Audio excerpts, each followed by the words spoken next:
कलिंगनगर परिदर्शन कले केंद्रीय एनजीटी टीम एडवोकेट। जाजपुर जिला कलिंगनगर परिदर्शन कले जातीय green tribunal senior advocate. Danagadi ब्लॉकर धूलीगढ़ पंचायत मानगोविंदपुर तेलीबाहाली मंगलपुर मैथान छक रहित फोर्टेक कारखाना बीआरपीएल छक भिसा जिंदल टाटा स्टील पार्श्वस्थित किरीडर मध्यस्थल केजेएस इस्पात रास्ता बागोबाहाली छक मानतीरा छक दिगंबरपुर छक पंकपाल छक रावण छकरे वायुर मान मापिबा पाई राज्य प्रदूषण नियंत्रण बोर्ड कौनसी व्यवस्था करिनाहांती। विभिन्न जनबसती एरिया को जाई परिदर्शन करने सह सही अंचलर चलनीय पूरा सुविधा असुविधा पचारि बुझिथिले। जाजपुर जिला कलिंगनगर दानगदी ब्लॉकर अनेक ग्राम परिदर्शन करने सह केतेक कारखाना एरिया परिदर्शन करथिले जातीय ग्रीन ट्रिब्यूनल वरिष्ठ एडवोकेट माने। विभिन्न कल कारखानार प्रदूषित धुआं धूसळ रे घर द्वार गाँ किपरि प्रदूषित होउछि ताहा ग्रामवासी माने देखाइथिले। एही धुआं धूसमय रे मानगोविंदपुर नीलपदा जगपुरा कुड़िमी साही काचेरी गाँ एभली विभिन्न गाँ रे लोक विभिन्न रोगरे मृत्युवरण करिथिबा ग्रामवासी माने कहिथिले। सेहीपरि पीवा पानीर विशुद्ध जल न पाइबारु किडनी जख्मा और विभिन्न रोगरे आक्रांत होई मृत्युवरण करने दर्शाइथिले। आज केंद्रीय ग्रीन ट्रिब्यूनल एडवोकेट माने जाजपुर कलिंगनगर इस्पात नगर परिणत होइथिबा विभिन्न कल कारखानार परिवेश उपरे कौन पदक्षेप नेइछंती ताहा अनुध्यान करथिले। एथिसहित कारखाना निकटस्थ जनबसती एरिया को जाई परिदर्शन करथिले। जनबसती एरिया रे कारखानार दूषित धुआं धूली विषाक्त गैस रे अंचलवासी अणनिश्वास होउछंती।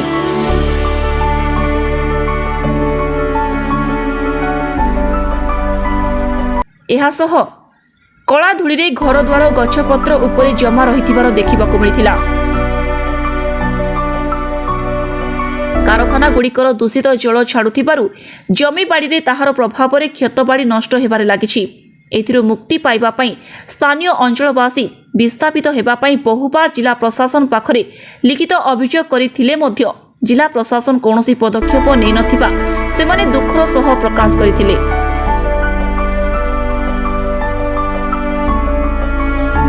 सेमाने दाबी करिथिले जे तुरंत सेमानकु विस्थापित करा जाई सेमानक सुस्थ जीवन यापन करिबा पई अनुरोध करिथिले। अन्य पक्षरे जातीय ग्रीन ट्रिब्यूनल टीम कहिथिले जे एही कल कारखानार जो मनमुखी सरकार ग्रीन ट्रिब्यूनल पद्धति आदेश को जो कारखाना गुड़िक अमान्य करी अवहेला करुथिबारु स्थानीय अंचल रे जीविका निर्वाह करुथिबा अंतेवासी प्रति कौन सुविधा करा जाई पारिबो ताहा सुधारिबा पई जातीय ग्रीन ट्रिब्यूनल रिपोर्ट कराजिबो।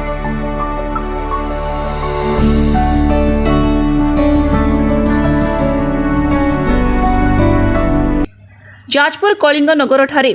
15 बाई 16 कल कारखानार धूली धुआं और जलरू केबे निस्तार पाइबे अंचलवासी और जिला प्रशासन केबे सेमानकु विस्थापित करिबे तांको दुख दूर हबो ताहा देखिबाकू बाकी रहिला। ये केंद्रीय टीम नो ये नेशनल ग्रीन ट्रिब्यूनल एडवोकेट्स माने legal initiative for forest and environment life बोली संस्था अछि जार ऋतिक दत्त होचंती वर्तमान स्वनामधन्य एडवोकेट सारा भारतवर्ष भी आम ओडिशा रे नियमगिरी जी लड़ुं नियमगिरी सुरक्षा उसको विरुद्ध जो ग्रीन ट्रिब्यूनल आम जाइए आम लड़ुं सारा देश बहुत केस लड़ुं और निज तरफ भी लड़ुं जे कोली भाव में इंडस्ट्रियल पॉल्यूशन जोटा होची परिवेश नष्ट होची लोकों को भाई लोके जाई पाउना लोके कोली भाव करिवे हमर ये टीम एथिबे तांकर लाइफ रे टीम आछंती आमे देखुछु अनुध्यान करिया पई जे कोन कोन प्रदूषण एड होची को प्रकार होची ताको अनुध्यान करी करी हमची एवं लोकों को पुनी एजुकेट करिया पई जे कोन कले लोके ग्रीन ट्रिब्यूनल को जाई परिवे तांग डैमेज होतो कौन प्रकार रिहैबिलिटेशन रिस्टोर हो कारण पानी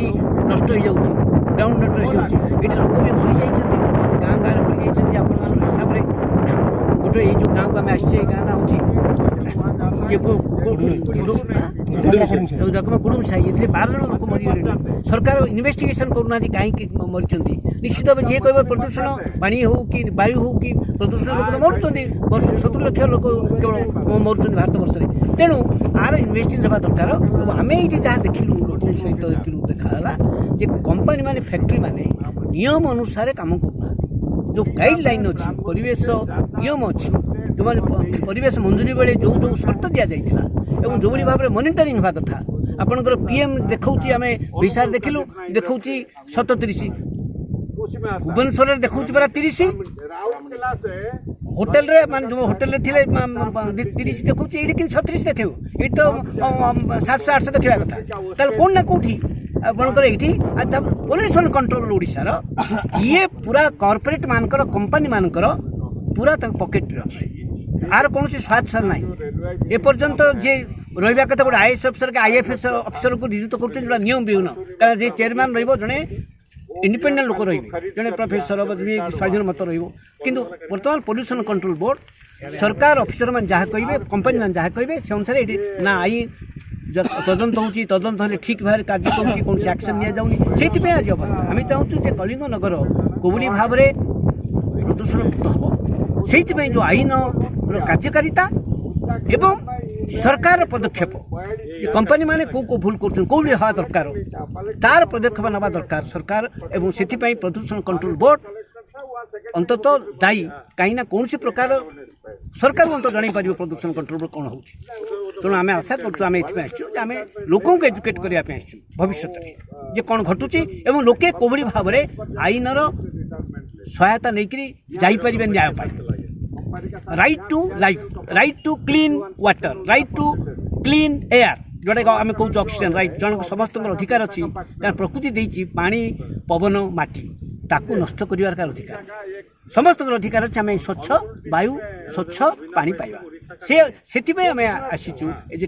जानापी और यहाँ पुणी लोक जनवाई थैंक यू बढ़िया मन रवि पात्र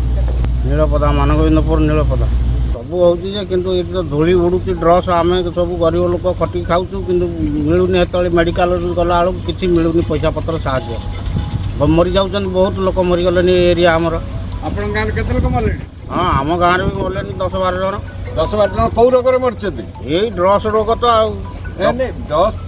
डस्ट जो गुंडी धूली धुआं कौ रोग मरुंट मेडिकल सब सब रोग आज्ञा एकाठी है मरी जाऊँ पानी समस्या कौन अच्छी पानी ना पानी कई मस ना मिलनी 8 मास खंडे मिलनी वर्षा हेल्ले जाए पानी मिल ना पानी क्षति होती आईरन सब जाऊँ तले तले आसूँ पानी द्वारा गवर्नमेंट आमको किसी साहय दौना धूली धोसा खाई सब लोक पाखे मरी जाऊँ लोक आज्ञा आमको साहय किसी मिलवा कौन पानी मिल पानी पाऊनु आज्ञा दाबी करें केमती भल रही दाबी कर राहुल चौधरी एडवोकेट दिल्ली से पर्यावरण नहीं अनुदान का नहीं है। यहाँ पर हम लोग आए क्योंकि यहाँ पर बहुत सारे मुद्दे लेके आए थे लोग कि यहाँ पे प्रदूषण जिस तरह से हो रहा है और आपका ग्राउंड वाटर ख़राब है या फिर लोगों के सेहत पे जो असर पड़ रहा है उन सबको देखते हुए एक तरह से यहाँ पर हम आने के बाद देखिए जैसा आप इस गांव में बता रहे हैं कि एक छोटा सा गांव है जहाँ 250-300 लोग हैं और आसपास इसमें 7-8 इंडस्ट्रीज से पूरा जो है आपका वो हर तरह से घिरा हुआ है और साथ जितना प्रदूषण है वो इनको झेलना पड़ रहा है। फिर ये भी पता चला है कि यहाँ पे जो पूरे क्षेत्र में लगभग 60-70 लोग जिनकी मौत हो गई है जो ये बता रहे हैं हाँ जो प्रदूषण के कारण हो रही है तो उसके ऊपर भी अभी सिर्फ बातचीत है। हम उसमें दस्तावेज देखेंगे फिर जिन लोगों की मौत हुई है उसके बारे में कुछ पता चलेगा उसके आधार पर और उसके आधार पर अगर हम कुछ आगे कर सकें कि जो